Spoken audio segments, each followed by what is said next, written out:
2024 সালের জুলাই অগস্টের যে সহিংস ঘটনা ঢাকায় ঘটেছিল তার মালিকানা নিয়ে এখন সহিংস অবস্থা বিরাজমান। আন্দোলন চলছে মালিকানার দাবিতে, তুঙ্গে এই আন্দোলন। কারা সেদিন জুলাই অগস্টে সহিংস ঘটনা ঘটিয়েছিল, এর পরিকল্পনায় কারা ছিল, সেটার মালিকানা নিয়ে এখন তুঙ্গে দাবিদাররা একে অপরের বিরুদ্ধে গুরুতর অভিযোগ আনছেন, একে অপরকে অস্বীকার করছেন। ডক্টর মোহাম্মদ ইউনূস সাবেক মার্কিন প্রেসিডেন্ট বিল ক্লিনটনের গঠিত ক্লিনটন ফাউন্ডেশনের অনুষ্ঠানে তথ্য সম্প্রচার উপদেষ্টা মাহফুজ আলমকে মঞ্চে ডেকে নিয়ে পরিচয় করিয়ে দেন যে বাংলাদেশের যে ঘটনা সেটা হঠাৎ করে কিছু ঘটে নাই, এটা মেটিকুলাস ডিজাইনের মধ্য থেকে এই ঘটনা ঘটেছে, অর্থাৎ সুপরিকল্পিতভাবে এই সকল ঘটনা ঘটানো হয়েছে এবং তার মাস্টার মাইন্ড হিসাবে তিনি মাহফুজ আলমকে পরিচয় করিয়ে দেন। এই ঘটনায় নাখোশ হয়ে যান বৈষম্য বিরোধী ছাত্র আন্দোলনের নেতা সাবেক তথ্য ও সম্প্রচার উপদেষ্টা মোহাম্মদ নাহিদ ইসলাম। তিনি একটা টেলিভিশন চ্যানেল ইন্টারভিউ দিয়ে বলেন যে এটা সঠিক নয়, তিনি খুশি হতে পারেন নাই এই ঘটনায়। এদিকে জামাত ইসলামী এই ঘটনার সবকিছুই করেছে পর্দার আড়ালে থেকে তাদের লোক দিয়ে, কিন্তু তাদের নামটা ব্যবহার করতে দেয়নি এই কারণে যে তাদের নাম ব্যবহার করা হলে আন্দোলন বেগবান হবে না, নানা রকম আপত্তির সৃষ্টি হবে। সে কারণে ছাত্র শিবির এবং জামাত ইসলামের নাম ব্যবহার করা না হলেও তারাই সবকিছু করেছে। এটা জামাতের একজন নায়েবে আমির বাংলাদেশের একাধিক গণমাধ্যমের সঙ্গে ইন্টারভিউতে কথা বলেছেন। এবং জামাত ইসলামীর বড় একটি সমাবেশ সোহরাওয়ার্দী উদ্যানে, সেক্ষেত্রে জামাতের আমির ডাক্তার শফিকুর রহমানকে এই জুলাই অগস্ট এর ঘটনাকে তার সৃষ্ট, তাকেই মাস্টার মাইন্ড হিসাবে পরিচয় করিয়ে দিলেও তিনি সেটা অস্বীকার করেননি। অন্যদিকে বিএনপি নেতা খায়রুল কবির খোকন তিনি খুব জোরালোভাবে বলেছেন এই আন্দোলনের মাস্টার মাইন্ড বিএনপির ভারপ্রাপ্ত চেয়ারম্যান তারেক রহমান, তারই পরিকল্পনায় তার নির্দেশনায় সবকিছু হয়েছে। উদাহরণ হিসাবে তিনি বলেছেন বিভিন্ন কার্যক্রমে নাহিদ, সার্জিস, হাসনাত এদের সবাইকে পরামর্শ তিনি দিয়েছেন, তিনি যেভাবে যা বলেছেন সেভাবেই সবকিছু হয়েছে।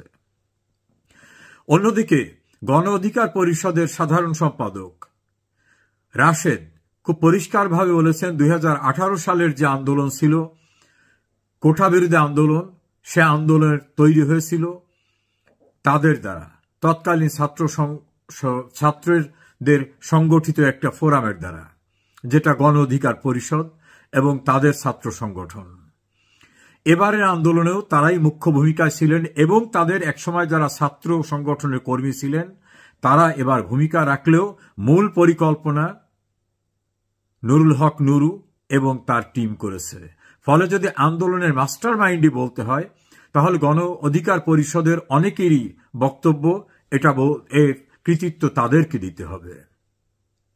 অন্যদিকে আবার ইনকলাব মঞ্চের এক নেতা তিনি খুব জোরালো ভাষায় বলছেন যে এই আন্দোলনের মালিকানা তাদের, আর যদি কৃতিত্ব দিতে হয় সেটা আল্লাহ রব্বুল আলামিনকে দিতে হবে, মাঝখানে অন্য কেউ নেই। এর বাইরে গিয়ে একাধিক নেতা যারা বৈষম্য বিরোধী ছাত্র আন্দোলনের ব্যানারে কাজ করেছেন তারা বলেছেন যে মূল নেতা আমরা এভাবে ভয় করেছি। ঢাকা বিশ্ববিদ্যালয় শাখা ছাত্র শিবিরের সাধারণ সম্পাদক সাদিক কায়েমকে একটি মহল বলছেন সমস্ত কিছু তিনিই করেছেন, তার পরিকল্পনা হয়েছে, যেহেতু জামাত এবং ছাত্র শিবির নিয়ে কারো রিজার্ভেশন আছে এই জন্য তারা নাম ব্যবহার না করলেও সবকিছু তাদের নেতৃত্ব হয়েছে। অতএব মাস্টার মাইন্ড যদি ফিল্ডের কাউকে বলতে হয় সেটা সাদিক কায়েম এবং ছাত্র শিবিরকে বলতে হবে। এই পরিস্থিতিতে শুধু মালিকানার দাবি সীমাবদ্ধ থাকেনি। শাহবাগে জুলাই যোদ্ধা নামে ব্লকেট করতে গিয়েছেন একটি গ্রুপ, সেখানে পুলিশ বাধা দিলে তাদের নেতা বললেন, প্রধান উপদেষ্টার বিশেষ সহকারী আমাদের বলছেন জুলাই সনদ এখানে বসে আলোচনায় হবে না যমুনায়, তোমরা শাহবাগ ব্লক করো। আপনি প্রয়োজনে খোঁজ নিয়ে দেখেন। পুলিশ অফিসারকে দ্ব্যর্থহীনভাবে তিনি বলছেন যে প্রধান উপদেষ্টার বিশেষ সহকারীর নির্দেশেই আমরা এখানে ব্লকেট করছি, কারণ জুলাই চার্টার দরকার, এখানে ব্লকেট না করলে হবে না। একদিন পরে দেখা গেল আর এক গ্রুপ এসে বলছে যে এখানে যারা ব্লক করে আছে এরা জুলাই যোদ্ধা না, জুলাই যোদ্ধা আমরা, ওরা প্রকৃত যোদ্ধা না। এখনই কে প্রকৃত যোদ্ধা কে প্রকৃত যোদ্ধা না এই দাবি নিয়ে সেখানে আবার তুমুল লড়াই। সেখানে যে তুমুল লড়াই হচ্ছে, বেপরোয়াভাবে একে অপরকে মারধর করছে। এক পক্ষ বলছে তোরা ভুয়া, আর এক পক্ষ বলছে তোরা ভুয়া। পুলিশ এসে মারধর করছে দুই পক্ষকে যে তোরা সবাই ভুয়া। জমে উঠেছে জুলাই যোদ্ধাদের দাবি মালিকানার এই আন্দোলন। আমরা সামাজিক যোগাযোগ মাধ্যমে দেখলাম রাজু ভাস্কর্যের নিচে এক গ্রুপ একত্রিত হয়ে বলছে জুলাই আন্দোলনকে ব্যবহার করে যারা এনসিপি তৈরি করেছে তারা এর সঙ্গে কেউ না। কথা ছিল না যে তারা রাজনৈতিক কোনো সংগঠন তৈরি করবে। বৈষম্য বিরোধী ছাত্র আন্দোলনের ব্যানার হলো আমরা সবাই একত্রিত হয়েছিলাম। তারা তাদের হাতের বিভিন্ন কার্ড তুলে ধরে দেখালো যে তারা জুলাই যোদ্ধা, তাদের মেডিকেল কার্ড আছে। তারা সার্জিস, হাসনাত, আসিফ মাহমুদ, সজীব ভুইয়া, মাহফুজ আলম সহ সবাইকে তীব্রভাবে দোষারোপ করে তাদেরকে অকথ্য ভাষায় গালিগালাজ করে বলছে জুলাইয়ের মালিকানা নিয়ে তারা জুলাই ব্যবসা শুরু করেছে। আবার ইনকলাব মঞ্চের আর এক নেতা তিনি বললেন আমি তো কোনো প্রোটোকল নেই না, যারা বড় বড় গাড়ি নিয়ে প্রোটোকল নিয়ে মুভ করছে তাদের বিরুদ্ধে আমরা রুখে দাঁড়াবো। তারা এটাকে ব্যবসা হিসেবে নিয়েছেন, জুলাই আন্দোলনকে তারা ব্যবসা হিসাবে নিয়েছেন।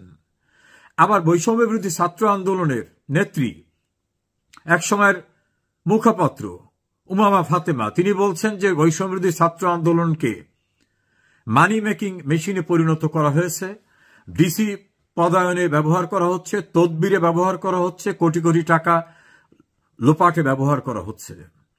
তিনি আরো অভিযোগ করলেন এ সকল পরিকল্পনায় মন্ত্রীপাড়ায় যারা জড়িত তাদের পরামর্শ রয়েছে, তাদের নিয়ন্ত্রণেই রয়েছে যারা চাঁদাবাজি করছে বিভিন্ন রকম ভাবে। সব মিলে জুলাই আগস্টের ঘটনার এখন মালিকানার দাবিদার অসংখ্য মানুষ। অন্যদিকে সরকার গঠনের প্রক্রিয়া নিয়ে নাহিদ ইসলাম যে কথা বলছেন, নাহিদ ইসলামের কথার সঙ্গে মির্জা ফখরুল ইসলাম আলমগীর একমত নন। বিএনপিকে প্রস্তাব দেওয়া হয়েছিল জাতীয় ঐক্যমতের সরকার আসার জন্য। মির্জা ফখরুল ইসলাম আলমগীর বিএনপির মহাসচিব তিনি বলছেন না, ছাত্রদের কাছ থেকে এরকম কোনো প্রস্তাব আমরা পাইনি। আবার সেনা প্রধানকে যুক্ত করে যে কথা বলা হচ্ছে সেনাবাহিনীর পক্ষ থেকে সেটার সঙ্গে তারা একমত হচ্ছেন না। আবার অন্যান্য যারা এই আন্দোলনের সঙ্গে সম্পৃক্ত ছিলেন তারাও কিন্তু সেই ঘটনার সঙ্গে তাদের সম্মতি ছিলেন, তাদের সঙ্গে কথা হয়েছিল, এ কথা তারা বলছেন না। সব মিলে ওই সময় সরকার গঠন প্রক্রিয়ায় বিএনপি সেনাবাহিনীকে যেভাবে সম্পৃক্ত বলে উল্লেখ করছে নাহিদ ইসলাম, তার সঙ্গে সেনাবাহিনী বা বিএনপি একমত পোষণ করছেন না। ফলে এই জুলাই আগস্ট আন্দোলনের মালিকানার দ্বন্দ্বই এখন তুঙ্গে তারা। আর যারা এই ঘটনার সঙ্গে সম্পৃক্ত নন, পর্যবেক্ষক, বিশ্লেষক, তারা বলছেন যে এটা কোনো আন্দোলন ছিল না, এটা ছিল দীর্ঘদিনের সুপরিকল্পিত একটি ষড়যন্ত্র, একটি গণতান্ত্রিক সরকারকে উচ্ছেদের জন্য। তার সমর্থনে তারা বলছেন ডক্টর মোহাম্মদ ইউনূস তিনি নিজেই ক্লিন্টন ফাউন্ডেশনের অনুষ্ঠানে বলেছেন মেটিকুলাস ডিজাইন করে শেখ হাসিনা সরকারকে উচ্ছেদ করেছেন, অর্থাৎ দীর্ঘদিনের সুপরিকল্পিত ষড়যন্ত্রের মধ্য থেকে এটা ঘটিয়েছেন। তিনি যাদেরকে এই ঘটনার সঙ্গে নেতৃত্ব দানকারী হিসেবে উল্লেখ করলেন তাদের অনেকে ইন্টারভিউ দিয়ে বলছেন আমরা একটা মেসে থাকতাম, আমাদের দীর্ঘ পরিকল্পনা ছিল, 15-16 বছরের পরিকল্পনা করে আমরা শেখ হাসিনাকে উচ্ছেদের জন্য যা করার সেটা আমরা করেছি। আমরা 5 আগস্ট শেখ হাসিনাকে উচ্ছেদ করতে না পারলে অস্ত্র তুলে নিতাম। তাদের কেউ কেউ প্রকাশ্যে বলছেন আমরা টিভি ভবনে আগুন দিয়েছি, কেউ কেউ বলছেন আমরা পুলিশ হত্যা করেছি, কেউ কেউ বলছেন মেট্রো রেলে আমরা পদ্মা সেতুতে আগুন দিয়েছি, হামলা করেছি। আমাদের টার্গেট ছিল এইভাবে অস্থিতিশীলতা সৃষ্টি করতে না পারলে শেখ হাসিনা সরকারের পতন ঘটানো যাবে না। এই দীর্ঘ পরিকল্পনা একদিনে হয়নি, দীর্ঘদিনে। যদি 5 তারিখে তারা শেখ হাসিনা সরকারের পতন ঘটাতে না পারতেন, তাহলে তারা অস্ত্র তুলে ধরে সশস্ত্র যুদ্ধে যেতেন। এবং এই ঘটনার সঙ্গে কারা কিভাবে জড়িত তারও বিভিন্ন তথ্য বিভিন্নভাবে বেরিয়ে আসছে, যেটাকে বলা যেতে পারে বাংলায় যে প্রবাদটা আছে, থলের বিড়াল বেরিয়ে আসছে। বিশ্লেষকদের মতে এটা ছিল সত্যি সত্যি মেটিকুলাস ডিজাইন, অর্থাৎ একটি অপরাধমূলক দীর্ঘদিনের ষড়যন্ত্রের পরিকল্পনা। সেই পরিকল্পনা নেপথ্যে স্বাধীনতা বিরোধী জামাত ইসলাম এবং জামাত ইসলামকে সহযোগিতা করা, স্বাধীনতা যুদ্ধে পরাজিত পাকিস্তান এবং আরও একটি বড় দেশ তাদের অর্থ বিত্ত সবকিছু দিয়ে এখানে সহায়তা করেছেন। সেক্ষেত্রে অভিযোগ আনা হয় জাতিসংঘের মানবাধিকার দায়িত্বপ্রাপ্ত ব্যক্তিকে, যিনি সেনাবাহিনীকে সুকৌশলে রাষ্ট্রীয় দায়িত্ব পালন করতে বিরত রাখার জন্য ভয় দিয়েছিলেন। অর্থাৎ এই মেটিকুলাস ডিজাইনের সঙ্গে জাতিসংঘের একটা উইংও সম্পৃক্ত হয়ে পড়েছিলেন। এখন তারা নিজেরা নিজেদের ভিতর বিরোধে এমন পর্যায়ে পৌঁছেছে, সবাই থলের বিড়াল বের করে দিচ্ছে। এই থলের বিড়াল বের হয়ে যাওয়ার মধ্য থেকে প্রমাণিত হচ্ছে শেখ হাসিনা যে অভিযোগ করেছিলেন যে পরিকল্পিতভাবে একটি বড় রাষ্ট্র বাংলাদেশে তার ভিত্তি রচনা করতে চায়, বেস করতে চান, সেন্ট মার্টিনে তার একটা ঘাঁটি গাড়তে চান, আমাদের পোর্টে তাদের দখল নিতে চান, বাংলাদেশের প্রাকৃতিক সম্পদের উপর তাদের চোখ পড়েছে, বাংলাদেশের এক অংশকে নিয়ে তারা নতুন করে একটি রাষ্ট্র গঠন করতে চায় যেটা খ্রিস্টান রাষ্ট্র। তখন অনেকেই বলেছিলেন যে শেখ হাসিনা হয়তো ক্ষমতায় থাকার জন্য এসব কথা বলছে, কিন্তু শেখ হাসিনার কথা যে যথার্থ ছিল আজকে সেটা তিলে তিলে সবাই প্রমাণ পাচ্ছেন। এবং সেটা যে মুক্তিযুদ্ধের পরাজিত শক্তি, তারা যে মুক্তিযুদ্ধের পরাজয়ের প্রতিশোধ নিতে চেয়েছিলেন তা তাদের কর্মকাণ্ডে ফুটে উঠেছে। যেমন বঙ্গবন্ধু ভবনকে গুড়িয়ে দেওয়া, কারণ বঙ্গবন্ধু তো কোনো কোঠা বিরোধী আন্দোলনের কোনো পক্ষ ছিলেন না। বঙ্গবন্ধুর ভাস্কর্যকে গুড়িয়ে দেওয়া, মুক্তিযুদ্ধ জাদুঘরকে ধ্বংস করে দেওয়া, মুক্তিযোদ্ধাদেরকে চরমভাবে অপমান করা, সবকিছু মিলে বাংলাদেশে মুক্তিযুদ্ধের চেতনার নেতৃত্ব দানকারী বা কোনো বৈশিষ্ট্য কোনো কিছু যাতে না থাকে সেজন্য তারা যা কিছু করণীয় সেটা তারা করছে। ক্ষমতা দখলের পরে তারা পাকিস্তানের স্টাইলের সকল কর্মকাণ্ড করছে। এবং তাদের কেউ কেউ তো এই আন্দোলনের সঙ্গে সম্পৃক্ত ছাত্রদের কেউ কেউ তো প্রকাশ্যে বলছেন যে আমাদের আসল টার্গেট ছিল মুক্তিযুদ্ধের চেতনাকে পরাজিত করা। এই যে মুক্তিযুদ্ধের চেতনাকে পরাজিত করা তাদের টার্গেট ছিল, এটা ফেসবুকে ইউটিউবে ভাইরাল আকারে ঘুরে বেড়াচ্ছে। ক্রমান্বয়ে বেরিয়ে আসছে যে 2024 সালের জুলাই আগস্টের ঘটনা কোনো কোঠা বিরোধী আন্দোলন ছিল না। নামটা সেটা থাকলেও সেটা ছিল একটা জঙ্গি ষড়যন্ত্রমূলক ঘটনা। এখন ধীরে ধীরে থলের বিড়াল বেরিয়ে এসে তাদের স্বরূপ মানুষের কাছে পরিষ্কার হয়ে উঠছে। যাদের টার্গেটটাই ছিল মুক্তিযুদ্ধের বাংলাদেশকে কিভাবে ধ্বংস করে পাকিস্তান স্টাইলে, আফগানিস্তান স্টাইলে একটি সাম্প্রদায়িক রাষ্ট্র গঠন করা যায়, যেখানে 1971 সনের পরাজয়ের প্রতিশোধই হবে তাদের মূল লক্ষ্য। যেমন যুদ্ধ অপরাধীদের বিচার করা হয়েছিল, সেখানে বিচার প্রক্রিয়া যারা আয়োজন করেছিল তাদের বিচার করে প্রতিশোধ নেবে। সেভাবেই সবকিছু চলছে। বাংলাদেশ এখন ইউনুস জামানার খাদের কিনারে এসে দাঁড়িয়েছে। ইউনুসের সাম্রাজ্যে এখন ঝড় উঠেছে। তার সঙ্গে সম্পর্ক কারুই এখন নাই। তিনি শ্যাম রাখি না কুল রাখি এই পর্যায়ে পৌঁছেছেন। বাংলাদেশের মানুষ উত্তাল হয়ে উঠেছে। আমেরিকার সঙ্গে গোপন কি চুক্তি হয়েছে যে চুক্তি মানুষ জানবে না। তাছাড়া এই জাতীয় চুক্তি করার কোনো অধিকার এই সরকারের আছে কিনা, কারণ এই সরকার কোনো বৈধ সরকার না। এই সরকারের উপর কোনো রাজনৈতিক ম্যান্ডেট নেই, আইনগত ম্যান্ডেট নেই, সাংবিধানিক ম্যান্ডেট নেই। তাহলে কি শেখ হাসিনার যে অভিযোগ সেটাই বাস্তবায়ন করার জন্য তাদের পাপেট হিসাবে ডক্টর মোহাম্মদ ইউনূস এবং আমেরিকার থেকে ভাড়াটিয়া হিসাবে আনা পারিষদবর্গ সেই ঘটনাই বাস্তবায়ন করে চলেছেন? সেটাই এখন সামনে চলে আসছে।